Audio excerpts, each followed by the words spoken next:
Bismillahirrahmanirrahim. Wassalatu wassalamu ala Rasulullah sallallahu alayhi wa sallam. Wa huwa khatam an-nabiyyin. Sadaqul masduq. La nabi ba'di.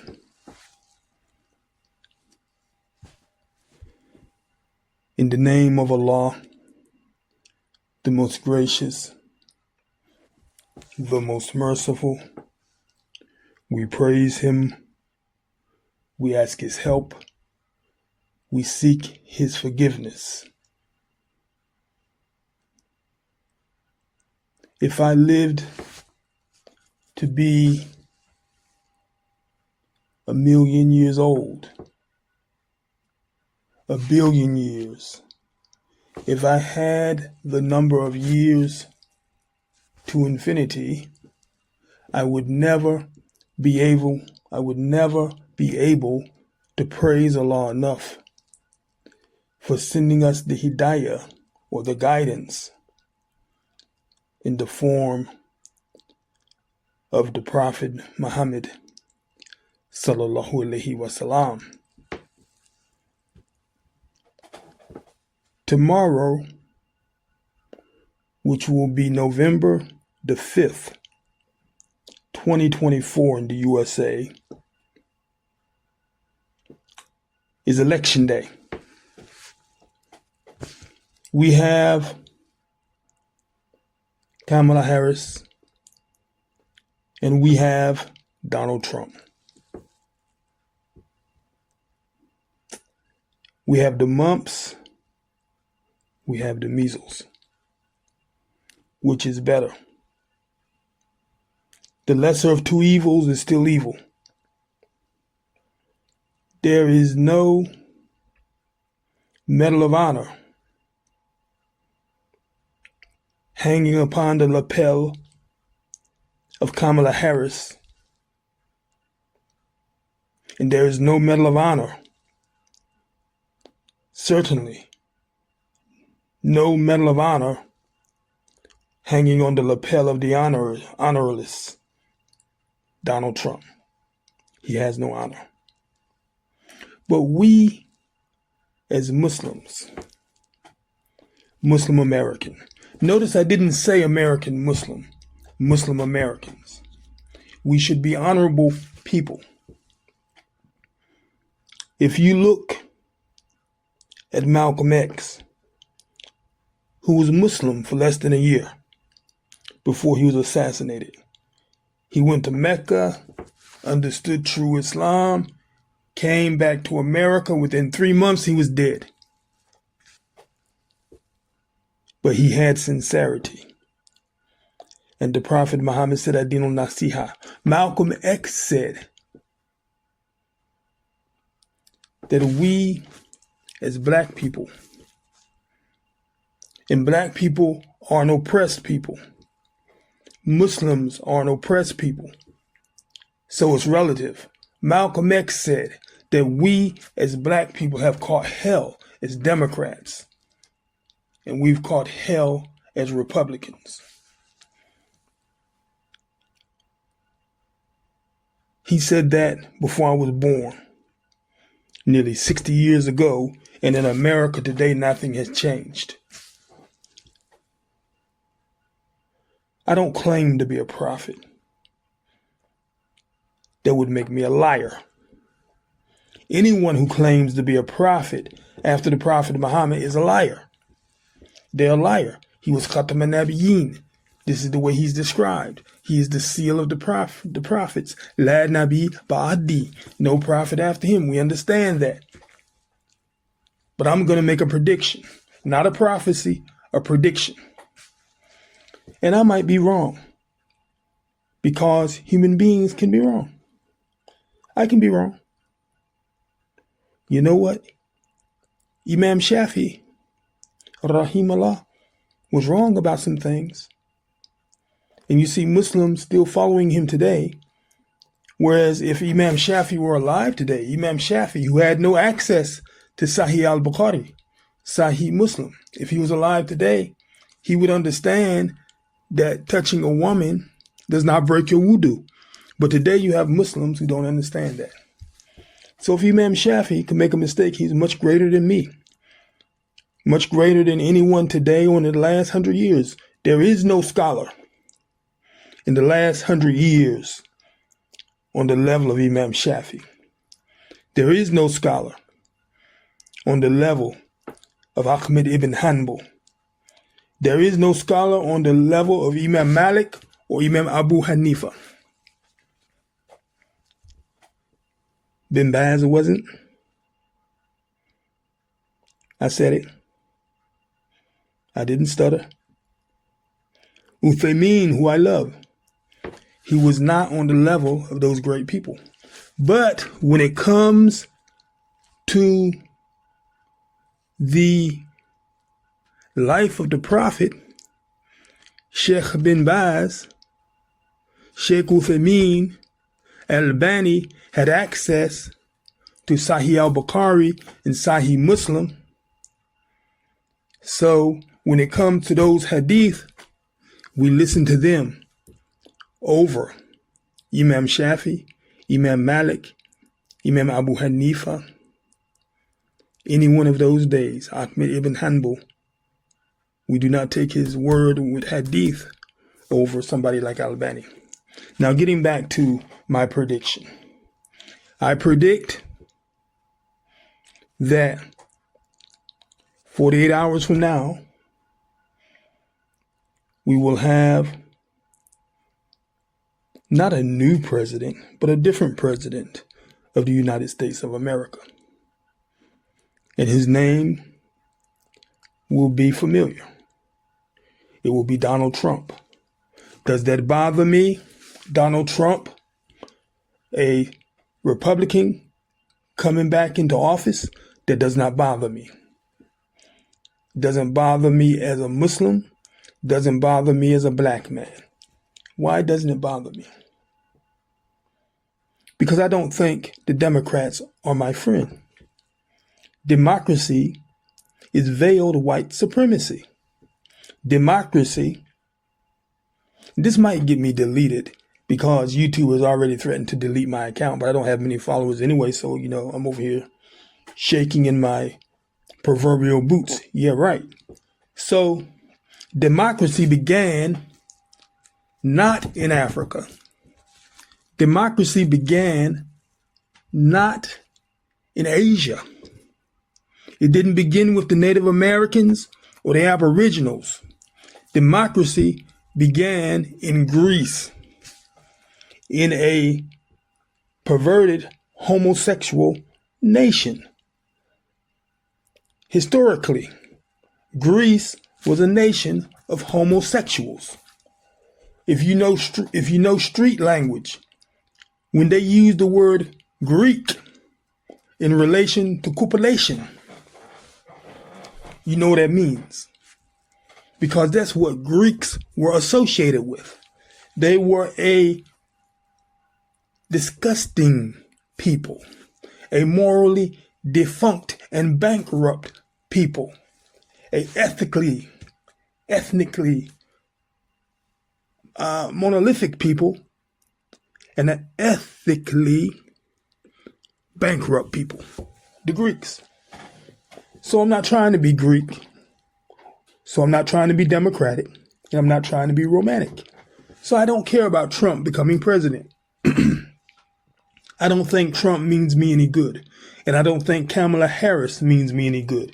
She, like Obama before her, is a lapdog of white supremacy, whether she knows it or not. You can't tell a black person by the color. Trump is pandered to, and he panders to white supremacists. Kamala Harris comes from Indian blood. The Indians today hate Muslims. The Indians today have a caste system. The Indians today, if you don't know how they feel about us, you can look at what they are doing to us in India. So we cannot be mistaken and think that these people are our friends. We cannot label ourselves with the misnomer of American Muslim. I am not an American Muslim. I was born here. My mother, my father, my grandmother, my grandfather, on both sides of this family were born in this dilapidated country, this racist country. And I have never received the benefits of being an American. My father was part of the Red Ball Express. My father was there for the Battle of the Bulge. My father was there for the European campaign. When the Allied forces entered Germany, Western Germany, he was there. My father was there for D-Day. And when it was all over, they gave him $300 and a one-way ticket back to Murfreesboro, North Carolina, in the back of a segregated bus. So he didn't fight for himself, and he didn't fight for me. America is a country for white people, by white people. And Kamala Harris and Donald Trump will both do what's best, not for the Muslim, not for the black man, not for the red man, not for anyone except the European American who goes along with their agenda. And their agenda is the same agenda. I'm not telling you don't vote. I'm telling you your vote is not going to stop the oppression in Palestine. It's not going to take the boot of the IDF, the Israeli Defense Forces, off the neck of the Palestinian. And it's not going to take the boot of the brutal police in America off of the neck of the black man or any impoverished people. The only answer for the Mu'min is Islam. The only answer is the Quran. The only answer is the Sunnah of the Prophet Muhammad sallallahu alaihi wasallam.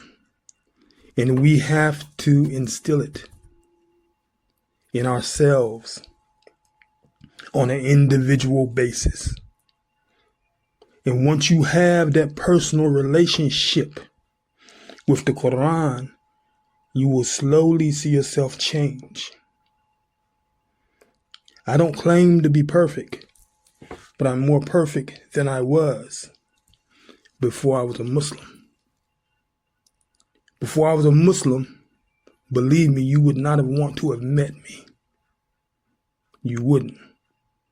If you came to my neighborhood and you came out your mouth wrong, if you didn't recognize the type of place you were in, somebody out there would put an end to you. That's the way it was. That was the law of the jungle. And today in politics, it is the law of the jungle. And democracy is a predator. The settler colonial movement that is real exists today because of democracy. The KKK was allowed to exist in the USA because of democracy. 400 years of slavery. That was a democratically condoned period of time in America. A slavery like no other slavery. You can't say that the Prophet Muhammad sallallahu alaihi wasallam kidnapped people from Africa. You cannot even say that the Arabs before him, who were a wicked people, committed an atrocity like the atrocity that was committed in America under the banner of democracy. Donald Trump, intentionally or unintentionally, will be the downfall of America. And I don't hate America. I do not wish to see America destroyed. I don't wish to see harm come to America. But America is a country that is collapsing under its own weight. So now you have homosexuals in the army. You have women in the army. And you can look at every war that there has ever been, and there has been war crimes against women. But instead of America protecting the women, it wants to put the women on the front line, because now the man doesn't want to be a man. You know, you can't win a war with a pink mohawk. I don't know why. You just can't. You can't do that. So now America lost the Korean War, lost the Vietnam War. Okay, they withdrew from Operation Desert Storm. Some argue that they won the Iraq War, even though there was no benefit, unless getting oil was the benefit, because the perpetrators of 9/11 had nothing to do with Iraq, and there were no weapons of mass destruction, so it's easy to win a war that has no agenda. They lost the Afghanistan War. America is a civilization that is in decline. A civilization flooded with fentanyl. Before that, flooded with Oxycontin. Before that, flooded with meth. Before that, flooded with crack cocaine. These are not the actions of a happy people. American people have to sedate themselves just to live another day. What type of country is that? Who is going to solve this problem? Kamala Harris doesn't have the answer. Donald Trump doesn't have the answer. I swear by Allah, subhanahu wa ta'ala azza wa jal, the God of Abraham, the God of Jesus, the God of Muhammad, peace and blessings be upon them all. The only answer for America is not Christianity. It has failed America. It has failed America. It has failed America for 400 years. The only answer is Islam. And when America acknowledges that Islam has an answer for the drug problem, Islam has an answer for the race problem, Islam has an answer for everything that ails America. America is a country that has 50% mental illness, 50% obesity, 50% divorce rate. America. Islam can solve these problems if you give it a chance. Democracy has had a chance for 400 years, and it's only being held up by propaganda. Democracy has failed America, and it's failing every country that is being instituted. Every country that practices democracy is having problems. None of them are on the level of Spain. None of them are on the level of Andalus. Before Spain fell because of one corrupt leader, Spain was the light of Europe. Spain was never really in the Dark Ages. When the rest of Europe was in the Dark Ages, Spain was the light of Europe. until one corrupt leader and his flunkies, his sick flunkies, his scholars who would not practice Amar bil Maruf wa Nahy al Munkar, wouldn't speak out. And he gave it away. Spain was never conquered. It was given away by the leader. The only condition he made, don't burn down the masjids. And when he passed the keys of Cordova over to the Christians, the first thing they did was burn down the masjids, burn down the madrasas, burn down the schools, burn down the places of worship. And now there is little sign of Islam in Spain. They replaced the Sharia with the Inquisition. The Jews suffered under the Inquisition. The Christians suffered, had to flee or be persecuted or be killed, all because of one Muslim leader who was gutless. Think about that. With that, I say, Assalamu alaikum wa rahmatullah wa barakatuh.